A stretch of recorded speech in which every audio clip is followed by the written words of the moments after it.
today on the webinar, we have a full-packed webinar, so we have a lot to go over. And during today's webinar, I will also have some of the people in here in Delta kind of coming and going.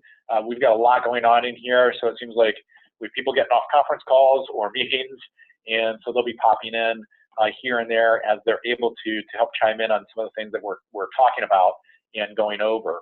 But also, I do have some people in here, so they will chime in and again give feedback as needed. But what I want to go through is, this is now our third monthly webinar that we've done of these.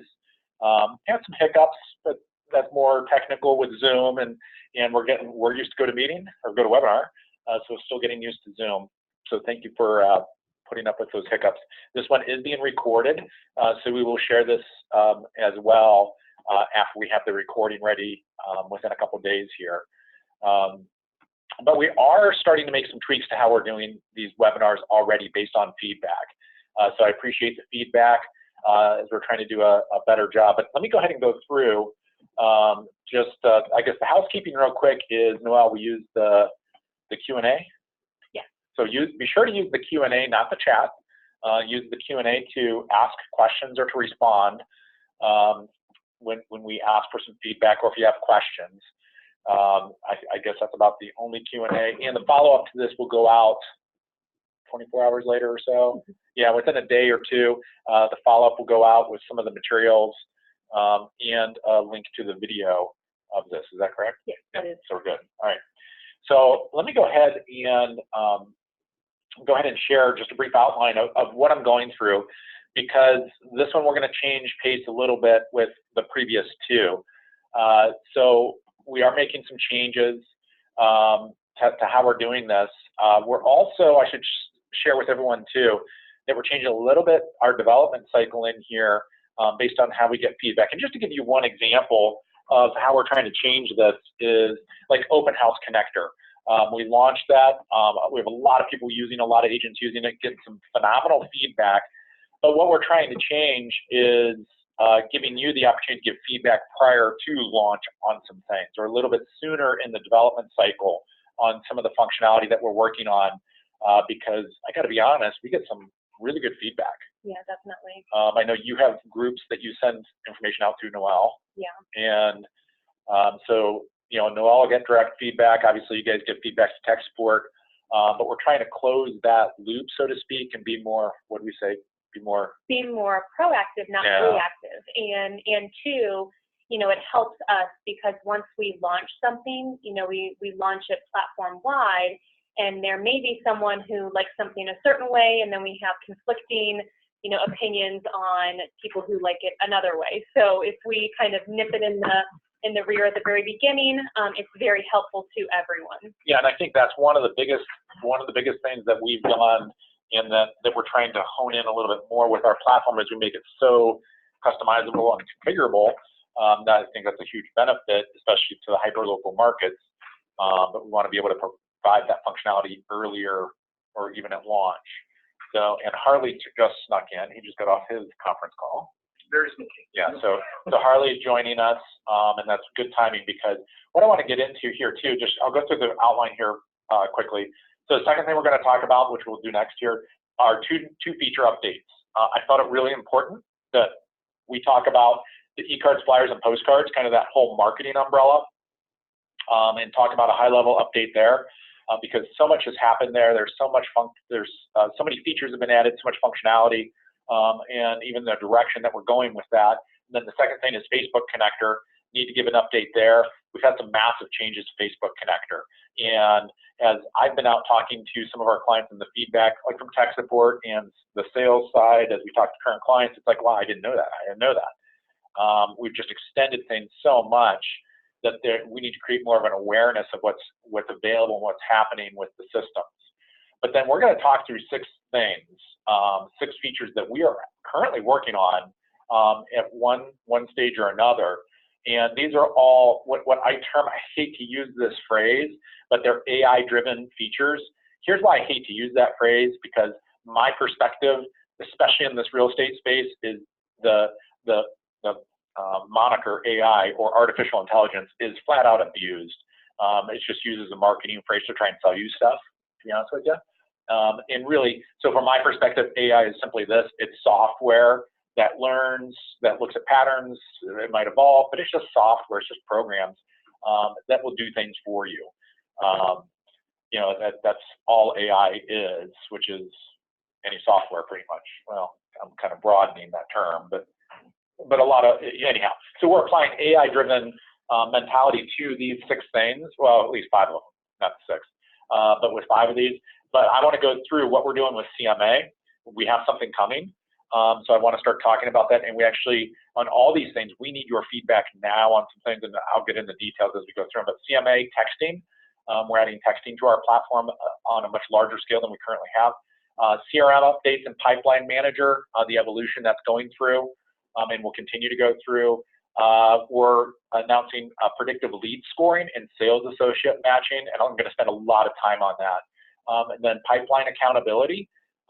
It's been a widely requested feature. We have some things in the platform, but that's going to mature a lot over the coming months. And then mortgage integration, and we'll talk more about that. But really, there are 2 things driving this this webinar today, and it's the phrases I've been hearing. So I have some quotes here, and these quotes are from all of you, or I should say at least our clients. And I would say our clients at a management tier. Here's 2 that I loved, and these are both from the past couple of weeks.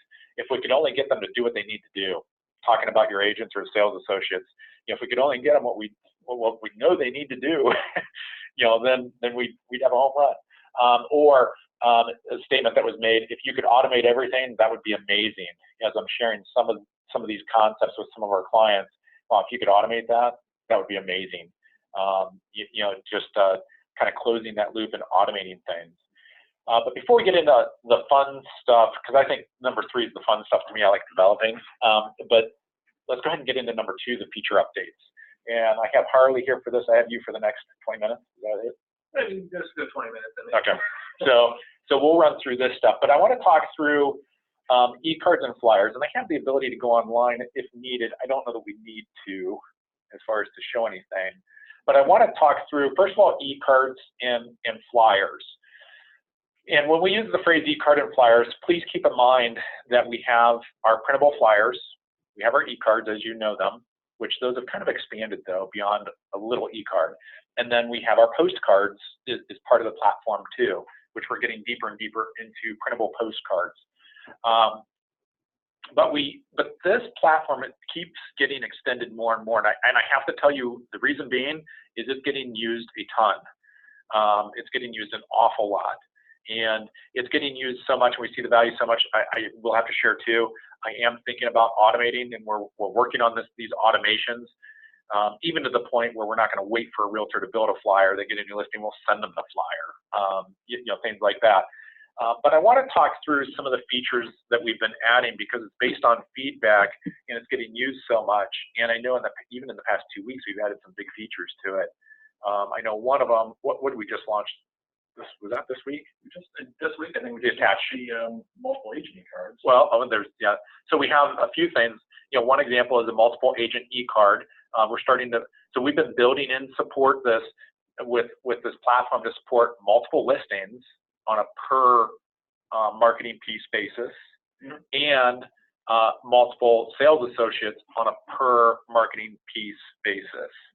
So we've added, and I just want to kind of go through, we've added the ability to support team logos. We've added the ability to support those 2 things. We just added the ability to send a printable flyer as an attachment.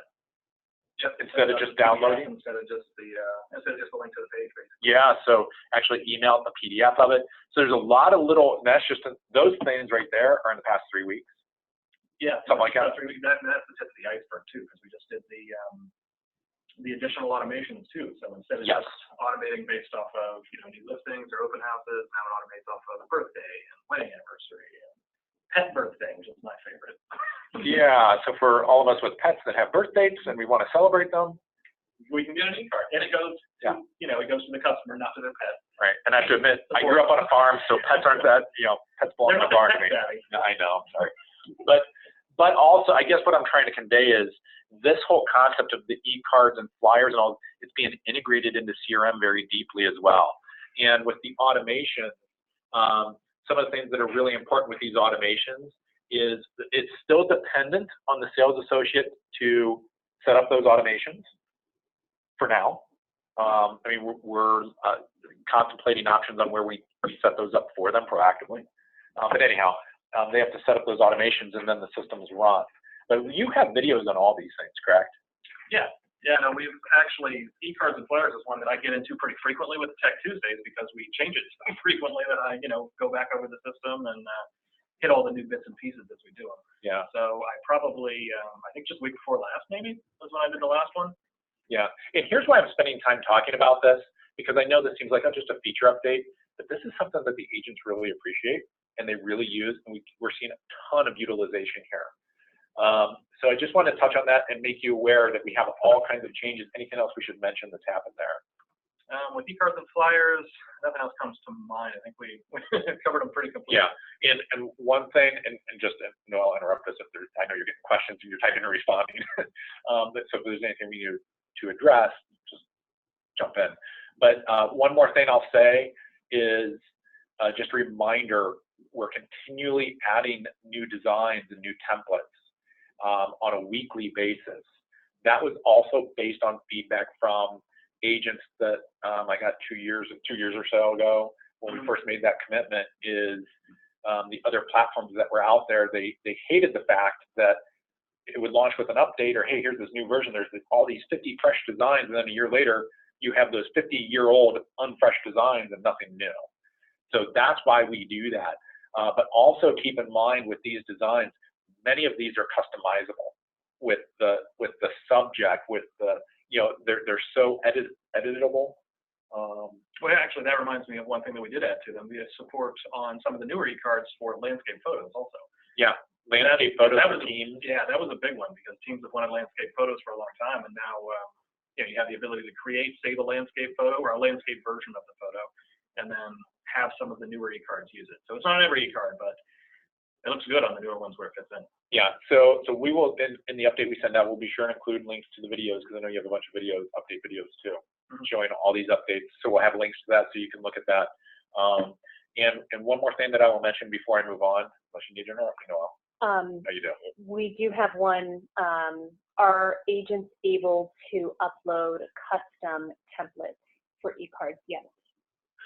Yeah, good question. Not yet, but we've been adding more and more and more customization control to these. We'll see where that goes. But as of right now, not yet with that. I know we're talking about and adding more and more the ability to modify and alter how they look and work and everything. And one last thing that I do want to mention is, well, no, I'm going to skip that. Let's go ahead and move on then to Facebook Connector, and let's chat about that. Facebook Connector, I don't have the flyers yet. I have to admit, this is my fault. I put the request into the team here this morning. I wouldn't be shocked to have the flyers tomorrow, though, but we will have flyers for you. Here's why I want to talk about this. Is, again, this is another feature that when I say the agents are really using this, I'm really honing in on the agents that are successful, and I have to be honest too, I hone in on the agents that are successful, that when I notice someone doing something like on Facebook and they're very successful at it, they may or may not be using our system. And I may talk to them and say, hey, why do you do it that way? Why are you doing those things? Here's why. And these are the successful agents and successful teams that make that their channel, as for this example. So we just launched a feature. Has it even been announced yet? The ability to delete. I know we did internally delete posts. I don't think so. It's not announced. So my ladies and my gentlemen that are on the call, you guys have received that today. Okay. Well, so I want to talk about Facebook Connector, and we're going to have hopefully an all-encompassing flyer that you'll be able to share on this, because we've added a ton of functionality to this, and it was based on demand. But we just launched something yesterday where with posts, the agents can have preferences, and I recommend it, for certain posts. They have preferences where those posts, where our system will automatically delete that post. So I'll give you an example. In my talks with highly successful agents and teams that really leverage Facebook, and I see them doing some odd things, what I would perceive as odd, I would ask them, and then they would tell me the strategy behind it and why it works. And this was one of those things.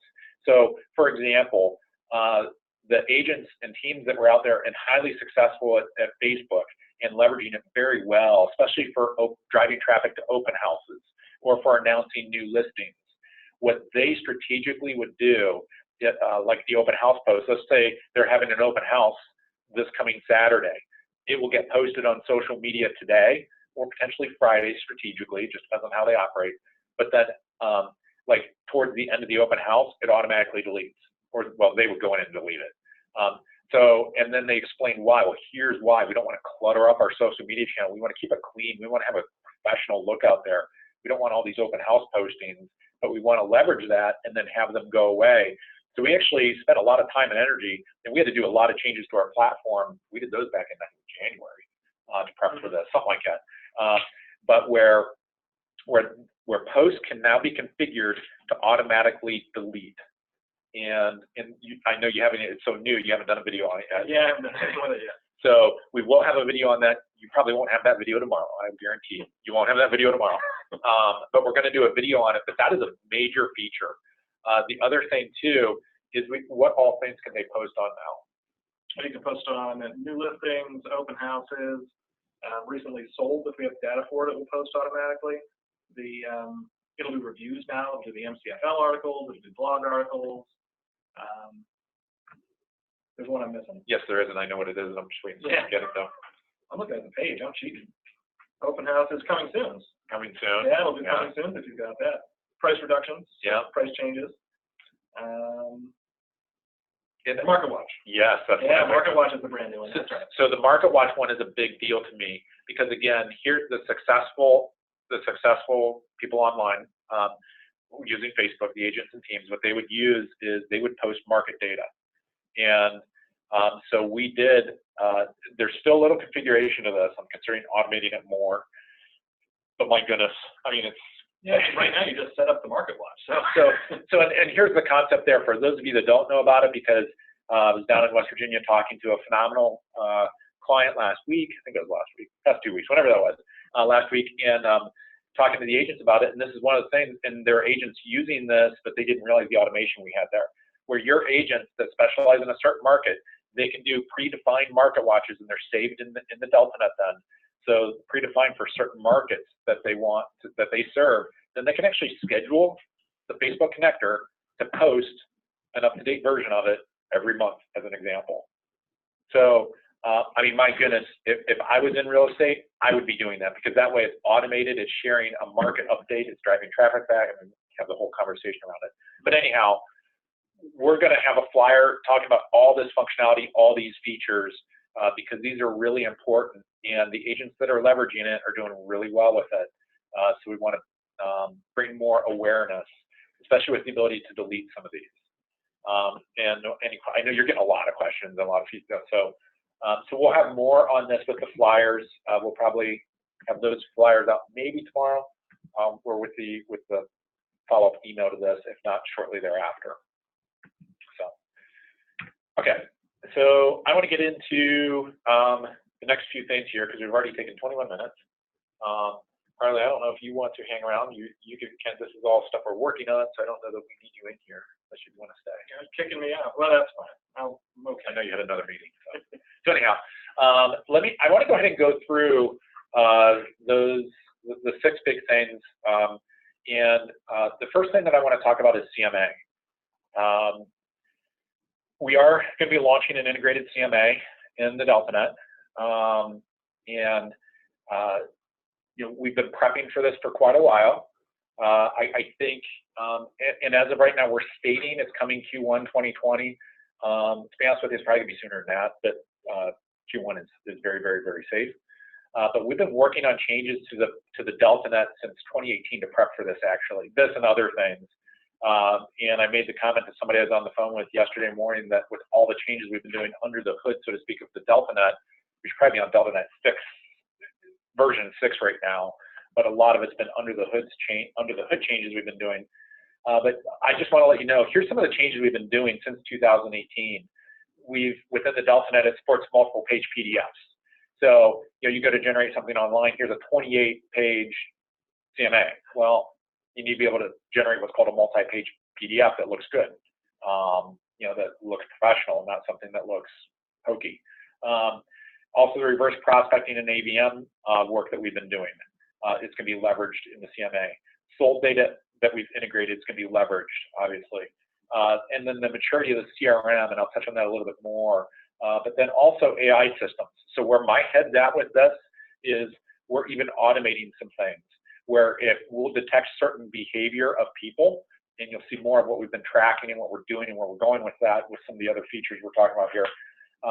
But even generating a CMA and nudging the agent, now don't freak out, we're not going to send it to the client, but nudging the agent saying, hey, here's what we've been seeing going on. We just generated this CMA for this person. Here it is, you can use it, or you could go in and change it. But that's kind of where our head's at, is even automating some of that stuff to get them to do it. And I know everyone will like this. Those CMA reports will also be stored in the DeltaNet. So even if you have multiple CMAs done over time for a single person, they'll be stored in the DeltaNet, so you can see the history of them. So we've been working on that since 2018. And here's why I'm bringing this up right now. We actually need your feedback now. When I say now, not necessarily this second, but when I say now, I'd love to have it in the next few days. Here's why. Because we need to see examples of what you're doing. And the reason I bring that up is because what I don't want to do is launch this, let's just say in November, we have it ready to go and we launch it, and then we get, hey, it would have been awesome if you would have added this in. It wouldn't have been that tough. Well, that's true, and then we'd add it probably in the first quarter of 2020. But if we know about it now, we could get it in now. So what are you doing? Do you have an example that you could share with us? What do your agents love?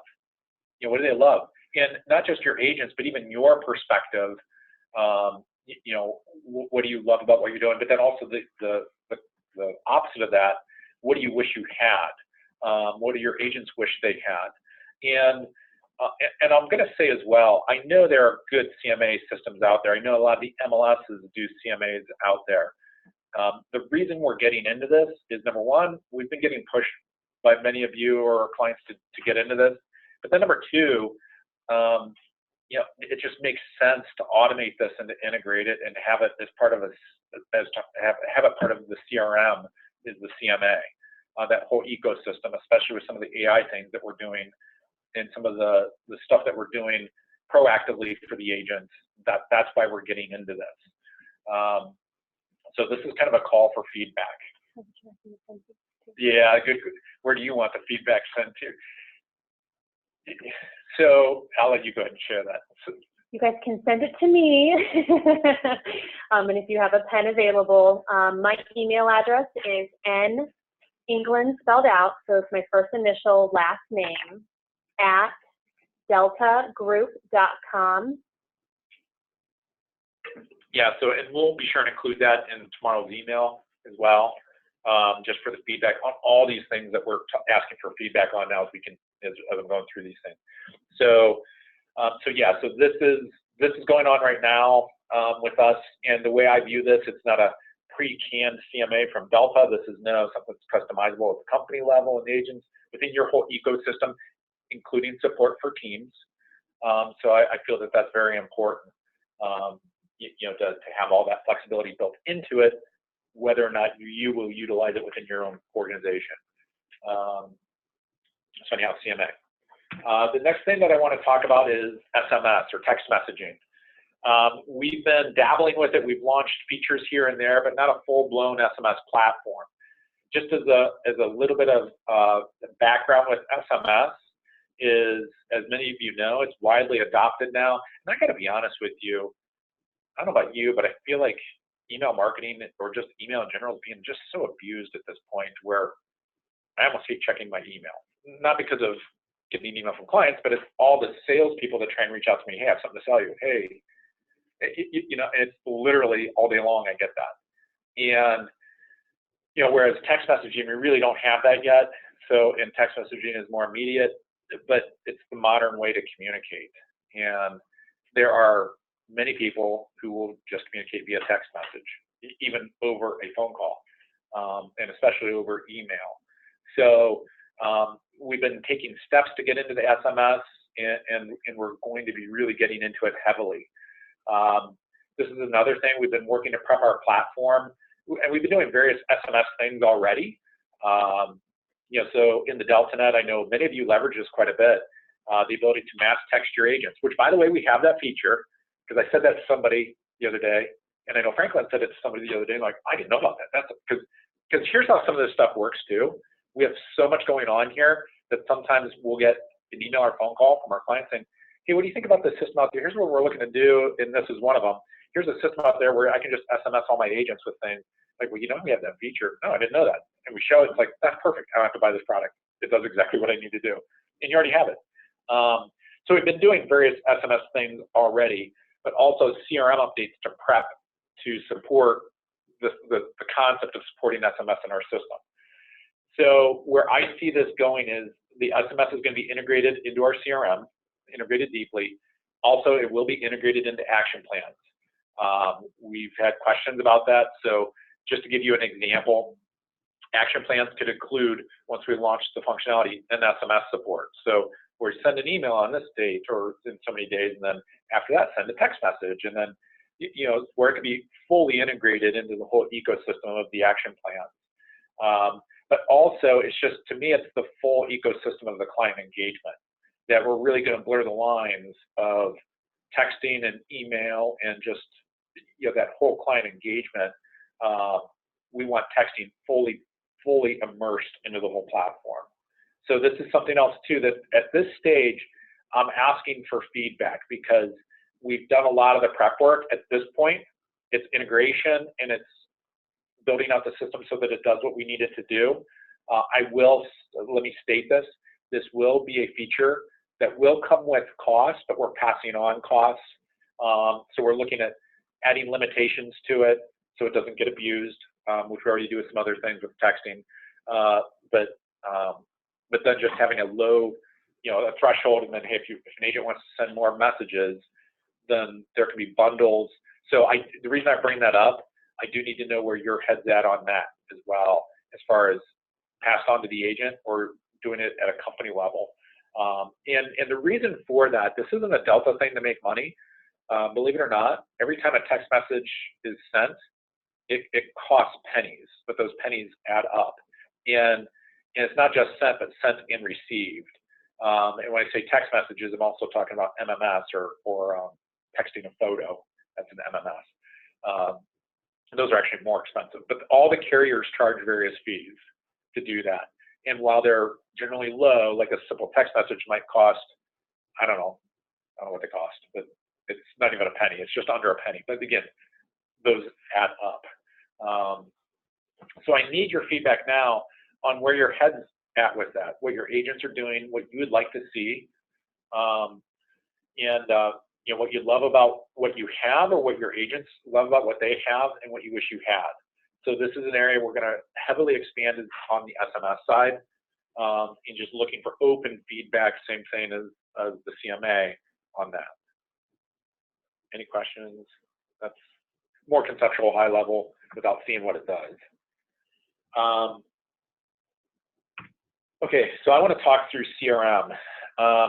And I think kind of CRM and some of the AI stuff that we're doing, this is where we're going to spend at least the next half hour, if not 45 minutes on this. So CRM is massively changing. We just launched Pipeline Manager. That was version, I hate to call it version 1, but we have a ton of changes going on there. And you know, just as a reminder, this is what it looks like. I took these screenshots earlier today, and took screenshots on a mobile emulator, and then put them on those fancy. That's not what my phone looks like, but anyhow, that's an old school phone at this point. But we're getting heavy into this, and to give you an idea of where our head's at, I just want to remind you, as I go through and talk about what we're going to be doing here. and what I need feedback on is I am really going down the path of, dare I say, managing the agents. And I know that's a bad thing to say. I don't mean it in a bad way, but managing the agents and helping them look at their business as a pipeline of business. In talking with some of you, you guys do things that are all over the place. I'm trying to put things into a platform and start getting the agents to think of moving their clients through a pipeline, but I'm going to take it a step further, not just thinking about moving them through a pipeline, but having the AI that moves their clients through a pipeline as well, based on things that are going on. And so we're kind of going down a path already where some of these sections are clickable. Some of the stuff isn't live yet in here, but where you can click through to your prospects. Here's 4 of them on this screenshot, and there's a call down list you can do and add notes. Just really trying to manage their behavior. But let me go ahead and kind of show you.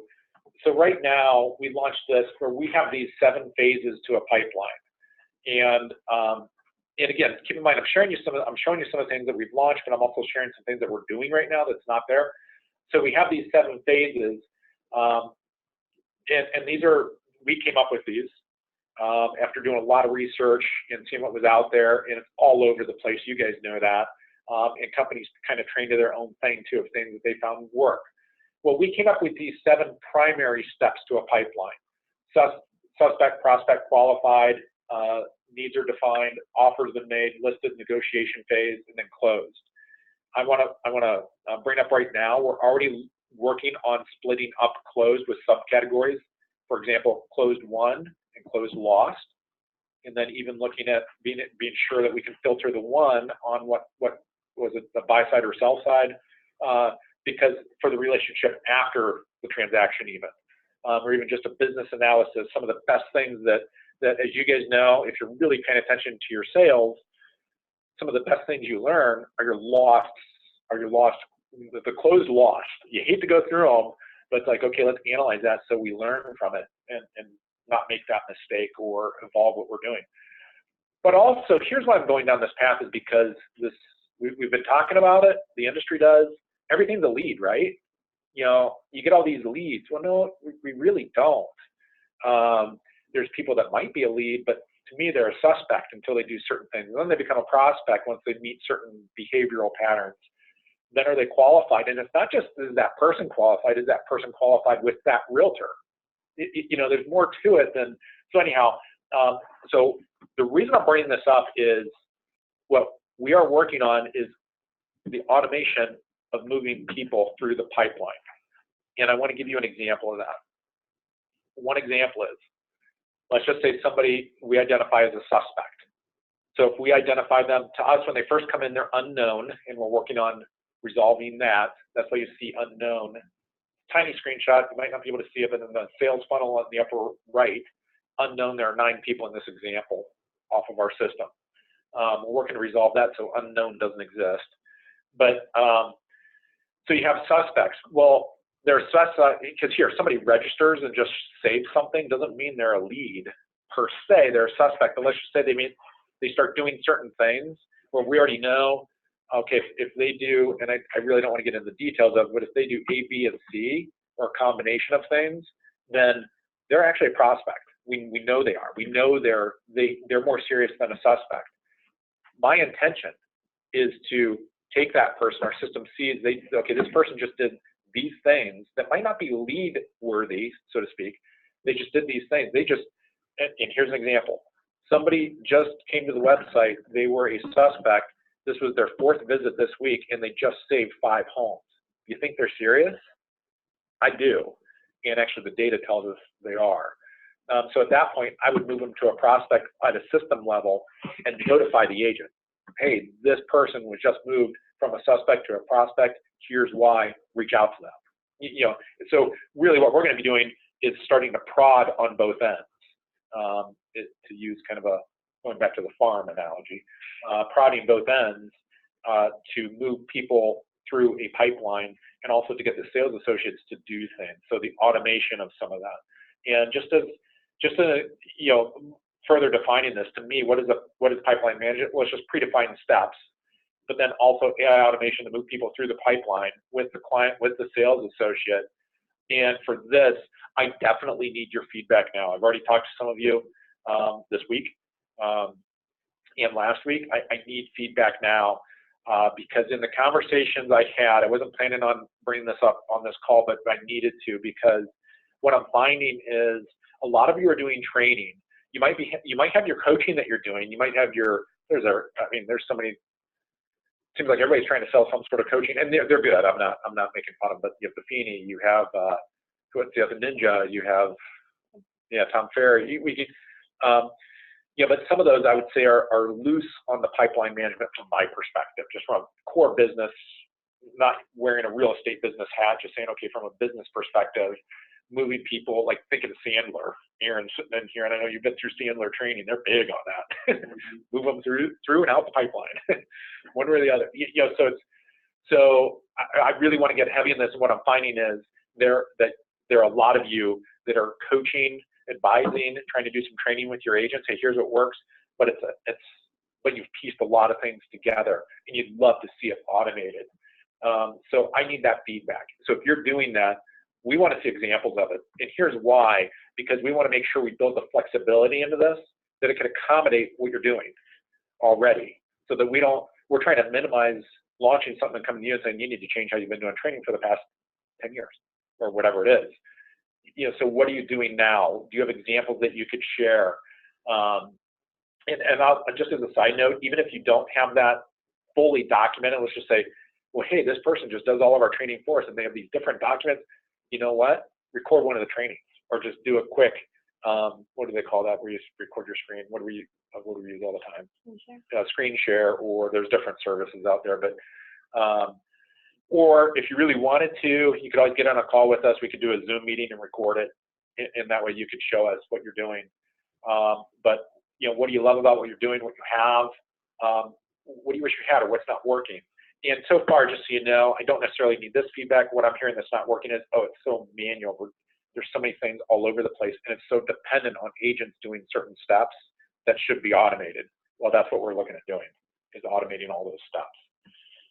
So anyhow, I need your feedback there, because where we're going with this too is a full accountability system with the pipeline. And because what's going on, and we've been moving down this road for a little bit. We already have some bits and pieces for some of our clients to do this, but we're going heavy down this road.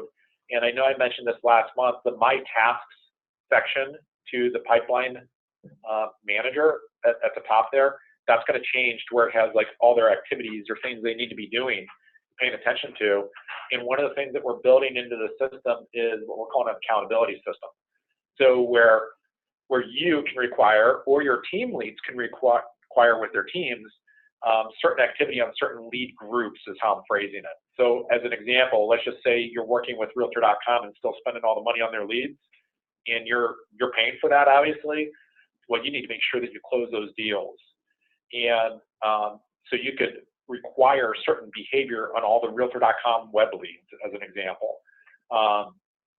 So this is where automated babysitting can kind of be built in. And again, just a poor example, let's just say you require that in order for an agent to maintain one of those leads, that they have to touch that person every 14 days. And by the way, there will be some automation to it too, where the realtor is prompted, and in some cases the client may be as well with questions. But then if let's say the realtor does their thing, they go in and put notes, our system will track, okay, they've touched that person, they're good for another 14 days or whatever the round is. But then also having an admin dashboard where you can gain insight into these. So from an admin level, you can see, okay, here's all the leads that we are pulling back right now. And then, so this is in the works right now. So something else that we need feedback on. And I've had various meetings with people, we're already doing some things, but I really need specifics on what you're looking for. A great example of a company that's kind of a high-level example, OpCity. They've been doing similar things. They just, but that's kind of what they do. So we're going to start having in the system where you can require activity. And I know some of you, in talking with you, you're even thinking about, okay, from a company website, if I generate a lead on one of my agents' listings and I give it to them, then I don't want to require, activity on that. And I think that's fine too. It depends on how you operate. So you'll be able to define what types of leads or what groups. So I need examples of what's in your head. What would you do? And some of you may not have thought about this. Well, here's what I would do. We need that. So again, and I loved this quote. We have to require the agents to do what we know needs done to help them close more and to increase our capture rate. And that was centered around a conversation about the capture rate on a certain group of leads as this company was so low. And it's like, yeah, you need to get that up. And here's why too, because if we all know that if we could only get the agents to, and fill in the blank, well, that's what this should do, is help get them to do that. So we need that feedback. Okay. Two more things. This is the big thing that I really want to talk through though, is predictive lead scoring. For many, many years, we've stayed out of lead scoring. The reason being is I felt that it was too arbitrary. I felt that it was very unscientific with what others have done out in the industry. I felt it was, and just so everybody knows, my background is mathematics and engineering and analytics. I love this stuff. I love the data. I'm that introvert that would rather spend hours programming and looking at data than interacting. I'm the non-salesperson. But I just love this stuff. But from my perspective, the things that were out there that were even labeled as AI, which is why I hesitate to put AI on things, but you'll see why we are on this, is that again, I think this space was just sold some things. So before I do that, I want to talk about something that we've been doing over the past, we just launched, when did we launch this? The engagement score. Yeah, it's just interesting. Yeah, I don't even remember when we launched it. It's more recently. But we started to, and this, by the way, this is not what I'm talking about. That's why I'm bringing this up. So we did launch something called engagement score, where we're tracking how engaged that we see that a person is within the system. And this is not what I'm talking about. This is not predictive lead scoring. That's why I'm bringing this up. We're trying to track and measure that client's engagement. So what is predictive lead scoring? You can see on this screenshot here to the right, that engagement score, it's in red because it's only 34 for this one. And just so you know, like this person's done nothing except, there was a test of ours, that's why. Except register for an account, and that was it. Well, they're not very engaged, it's just registered, they had one visit. But anyhow, so what is predictive lead scoring? Well, predictive lead scoring is the ability to identify with a certain level of accuracy people that exhibit behavior which indicates they are likely to buy and or sell a property. So, okay, this person, are they likely to buy or sell, and in what time period actually, or what reasonable time period? So what problems are presented when you do this? Well, number one, it's constantly changing. So simply from a scientific side or from an analytical side, the behavioral trends, the market influences, and when I say market, mortgage rates and inventory and different things can have a great impact on changing that cycle or changing that predictability. Success is also dependent on your sales associates. That's why I felt that having some of the follow-up accountability was important as we're launching some of these things, because let's just say you're generating phenomenally high quality leads, but your average response time is like 2 days to them, and then the agents say they're all terrible leads, but the irony would probably be if they would simply respond within a few minutes of getting them, you might be closing a huge number of them, but they're wrongly identified as bad leads. We've seen that before. So success can be dependent on your sales associates. But then the third thing too is it's big data and it's hard to analyze. And I can really attest the team that's going to have Shane sit in on this. As many of you know, Shane manages our systems here. We have an obscene amount of data that we've been tracking for years, and big data is hard to analyze. It's very server intensive to analyze. But also, in my opinion, the end goal can't only be high quality leads. Yeah, we want high quality leads, but back to that example. So what if we are generating high quality leads and we can tell you, which by the way, we'll be able to, hey, here's a lead and we're 73% certain this is a person that's going to transact in the next few weeks. You know, well, you have to be able to have the ability to follow up in the systems and the accountability. So what have we done?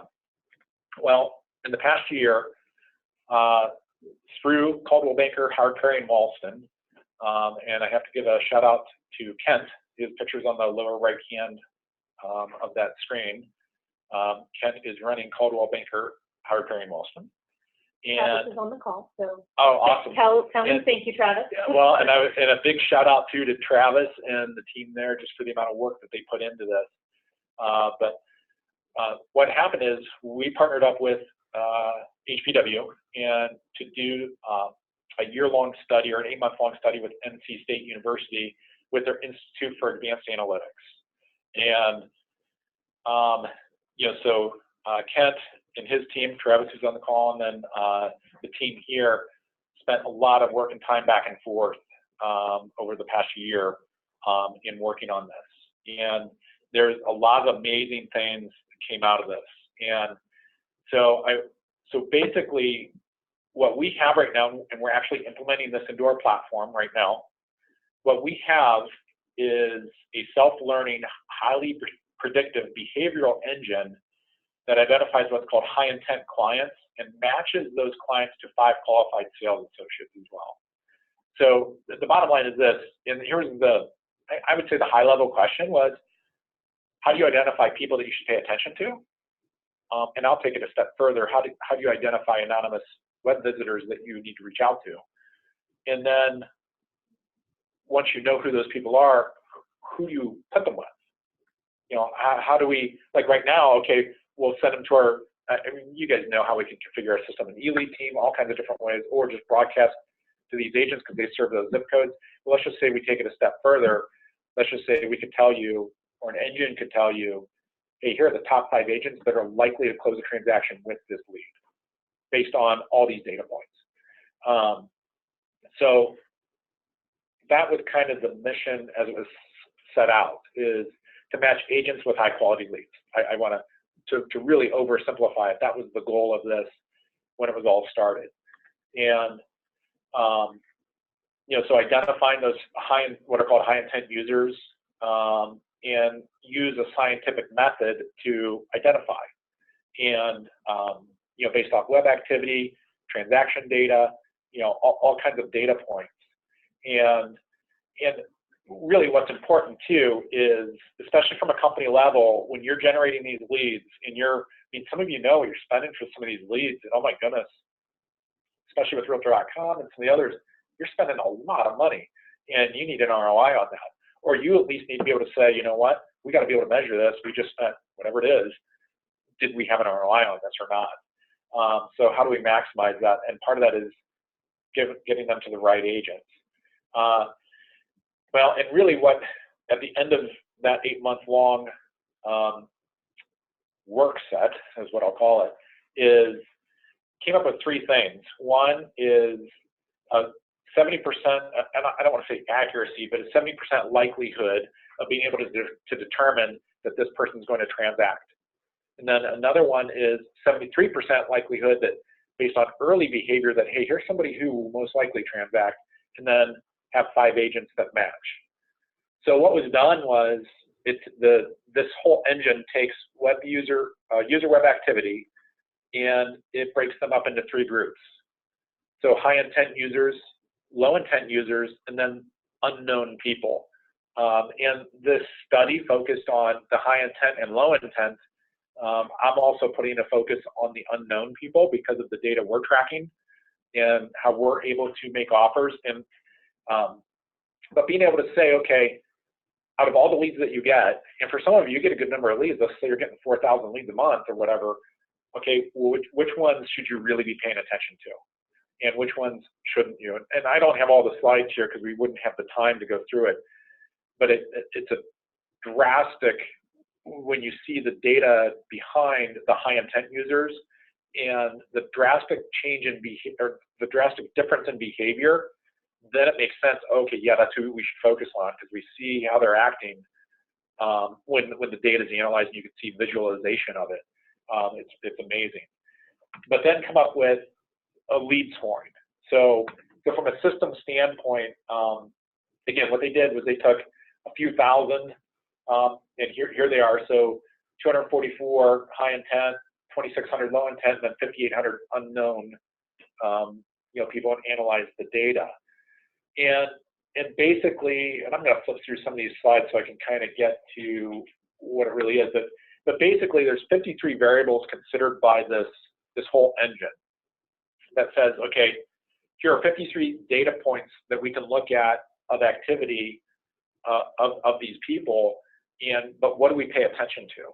What's important? And by analyzing all the transactional data and everything, what they came down to is, here are 23 data points that we focus on, or that you need to focus on. If you focus on these 23 data points through this engine, then they're here. We can classify high intent users with a true positive rate of 70%. Now, granted, we'd like 100, but I've got to tell you from my perspective, if we can tell you, hey, here's a high intent person, and the true positive rate is 70%, that's pretty doggone good. So in essence, here's somebody, and they are 70% likely to do a transaction. So I would pay attention to those if I was getting them. And here was just a screenshot from that engine. But anyhow, then also doing early lead identification. So same thing, look at, when I say early lead, so within the first week or two of somebody being active, how can we, so when somebody's brand new and active, how can we determine if there's somebody you should really, really, really pay high attention to? And I'm not showing you all the data here, I've obscured it, but basically it's true positive rate of 73%. To say, okay, here's this activity, and again, this was something else, I should have the visualization on here, but when you visualize that the difference between these people and then the low intent, it's the low intent could eat up your time, where if you just focused on the high intent or paid a little more attention to those, not ignore the low intent, but pay more attention to the high intent, then you drastically increase your likelihood of doing transactions. And then again, taking it a step further was, based on all kinds of data points as well, and I didn't do the screenshot there, but all kinds of data points, what 5 agents are the most likely to do a transaction there? And that is, so as a side note, we've been working on integrations with different with different transaction platforms out there. This is one of the reasons, is because we want that transaction data. We need to have that transaction data so that we can accurately identify and match up who to send these leads to. So I guess what I'm saying is, once we have this implemented in our platform, which that ball's rolling right now, when I'm anticipating right now Q4, we'll have this implemented. But part of that too is the transactional data. We got to get that in the system to be able to match up the agents accurately. So what is all this though? What's going on? So we're working to implement the engine into the DeltaNet. Once implemented, we'll be able to have a score to all the leads. Also, once we implement this and once we have once we have transactional data implemented and integrated, then we'll be able to, instead of just broadcasting out to 10 agents that serve a market, you could still do that if you wanted, but we're probably going to lean more towards, hey, let's start broadcasting to these 5. And there will be a lot of conversation in the coming months about that, on how to do that, and what to do. But at the end of the day, I guess the good news is you'll be put in a position where you'll be empowered to say, hey, we can choose how these leads will get distributed. I know we'll narrow our pool of who they're going to by sending them to 5, but we'll greatly or drastically increase our odds of that transacting. But then also, we're already working on in here as well, engaging the anonymous users. So going back to the data, we know the 23 data points that are really important, and we know the certain activity that's really important, which by the way does change, but we know that.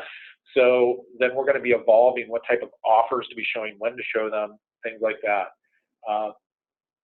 One thing with this, I said this at the when I first brought this up, is this will constantly evolve and change. What we're talking about right now, because of the overhead to do this, we will most likely be retraining the engine every 30 days.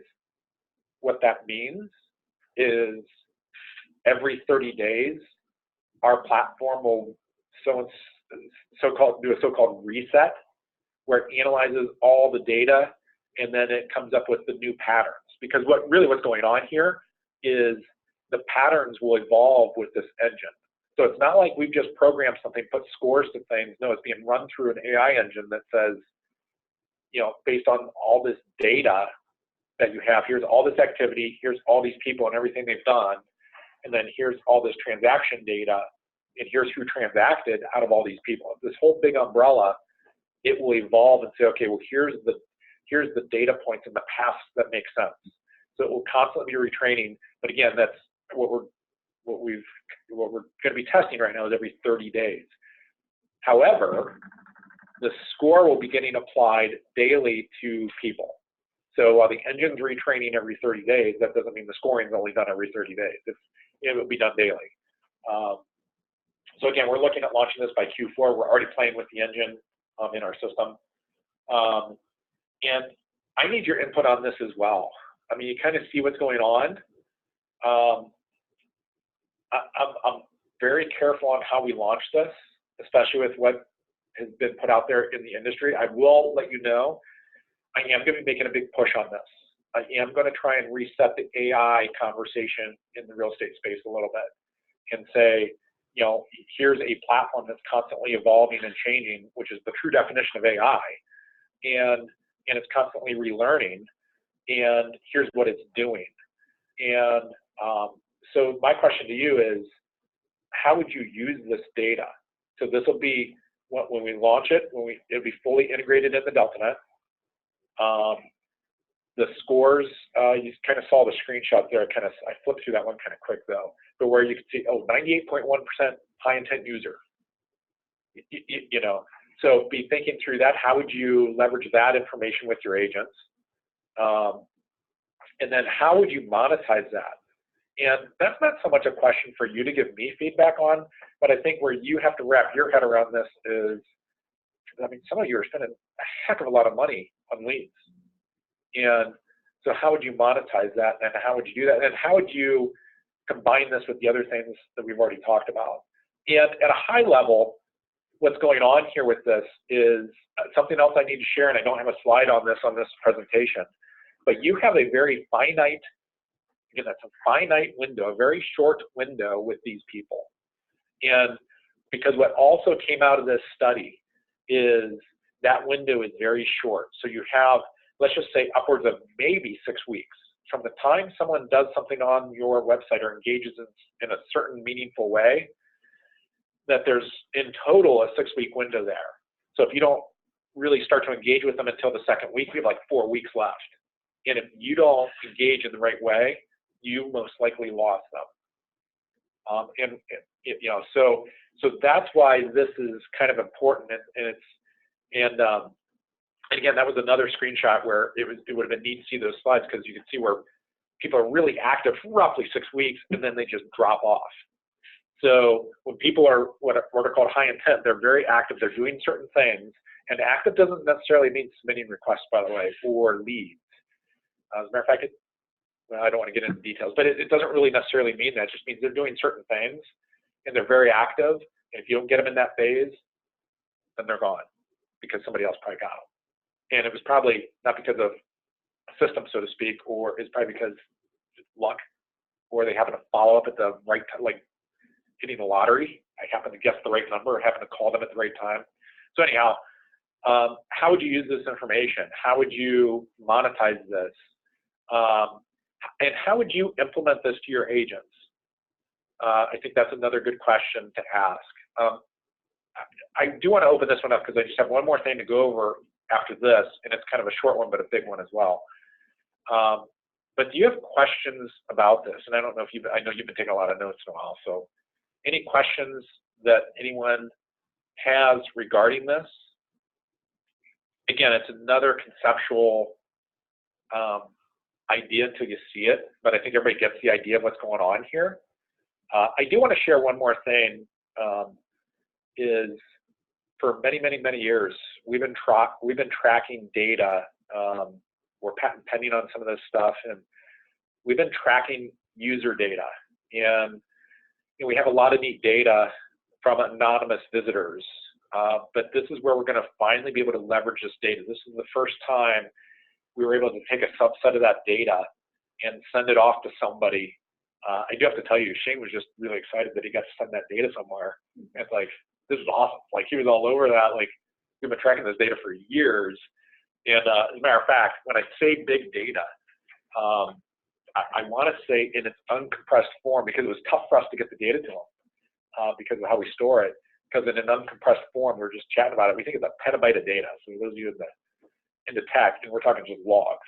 It's log summaries, not just log summaries. So anyhow, a lot of data, but we're finally able to leverage it and do something in a business, from a business perspective with it. So anyhow, I need your feedback on that because that's coming. Last thing I want to talk about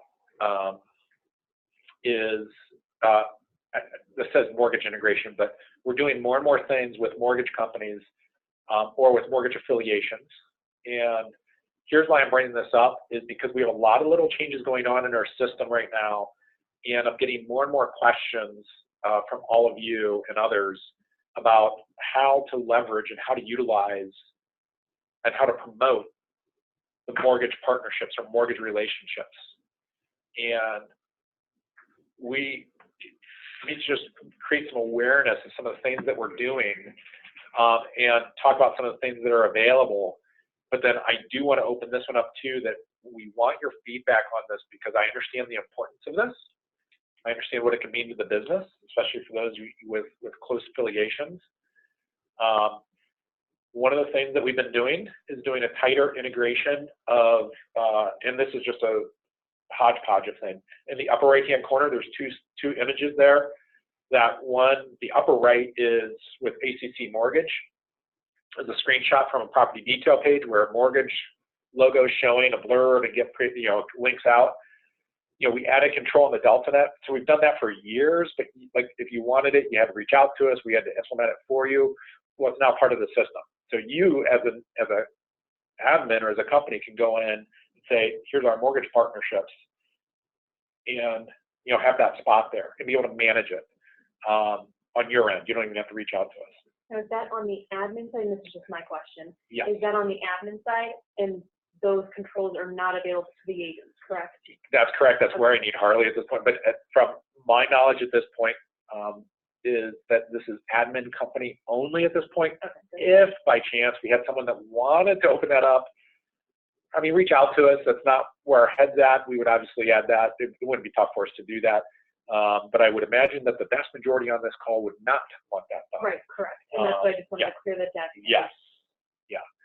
The other thing too is we're doing tighter and tighter integration of the ability to put these banners across the platform into all the email marketing going on. So there are some tickets in programming right now that we're working on, some functionality where you could do that, where you can manage that as well and change it, just like we did on the homepage of a property detail. And one of the great ways, hopefully you guys don't mind me chiming in, but one of the great ways that some of our brokerages utilize that is you can go back to your mortgage partner and create kind of a leverage to them and say, I have all these going out from my system. I need comped on them. Yeah. And recoup some costs from your mortgage partner saying, we're advertising you guys, give us a break or whatever the case may be. Or start looking at it from, and again, I'll let you guys work through the RESPA. We will do technology and let you guys do what you do. One of the things that you're going to start seeing coming out of us, we don't have it right now, but where you could see, like, here's how many messages are going out of the system. What our partnerships have done that have been doing this for a while now. Some of our clients have been doing this for years, but again, we did it for them, like, manually in the system. Imagine being able to go back to your mortgage partnership saying, and documenting, by the way, saying, hey, we had this many impressions on our property detail page last year. we have this many emails go out last year with their banner on it. All of a sudden, you can justify, charging a mortgage relationship for those impressions or for that advertising, and it's justifiable. So that's just one example, but I'll let you worry about the RESPA side of things. But that's getting beefed up a lot. So if you have questions or if you have ideas, definitely reach out on this, because our heads there, we're doing changes. I know I was responding to a few things. One other thing that I want to bring up is the DeltaNet itself does have some mortgage tools built into it for mortgage partners. I don't want to get into that on this call, but if that's something you're interested in, I don't know that we have a good webinar on or a good video on that, by the way. Well, I'm sure we will next week. Yeah, yeah. So that's something too that's getting beefed up. I know we're working through a couple of our relationships right now where their mortgage company or their mortgage affiliation is working with that, where our system can split off leads, and a lead comes in, can get it over to mortgage, that type of stuff. We kind of have that built in. So we, I guess, reach out on that as well to Noel, and we'll get your feedback there. The reason I bring this up, I've just seen an uptick. I've pushed this for years. I kind of backed off a couple of years ago. We even had a tiny handful of mortgage partnerships leveraging our CRM API. But I would push it, and I think a lot of companies couldn't wrap around how to deal with it or how to monetize it, or how to leverage it, especially around RESPA. But I think that's coming around again, where you guys are. So that's why I want to bring this up, and especially because of the value that this can bring to what you're doing with your marketing, and how it can benefit you in what you're doing, and not just benefit you, but benefit that mortgage affiliation. It's a mutually beneficial feature set here. But I also want to convey, my head is in this area and looking to beef up the technology here more. For those of you that have agents that do certain things, or you have agents that get a little, I guess we use the word finicky about what you do, especially when it comes to mortgage, we have some options there too with how they can opt out. There's some other things there, but again, we need your feedback because maybe you just didn't even know we had some of this because it wasn't necessarily in the DeltaNet, but we're starting to introduce it in the DeltaNet. So anyhow, anything that I need to address, I know you're taking a copious amount of notes, so. Nope, we're good. So anyhow, that's, I hate to say everything that I had today, but I know that was a lot to go through, and I know really the majority of it was a lot of conceptual things because I'm showing you what we're working on. But again, I want to remind you, the reason that I'm doing this is because we're getting so much feedback from you that is phenomenal and well thought out, and where my gut turns sometimes is like Open House Connector. It's been phenomenal. A lot of people using it, but some of it too, some of the feedback's like, well, we knew, but we didn't do it. We didn't add it because we weren't sure it's going to get used. And in fairness to the feedback you've given, we've got some feedback where like, that's an awesome idea, being able to do that. And we got one of those, I think it was yesterday or today, or I saw it today, probably came in yesterday. And I was looped into it today. But and I want to try and minimize that, because what I am trying to move towards, again, based on your feedback in a manner that makes sense, is that we can be more thoughtful in how we're launching functionality, that we can be grouping,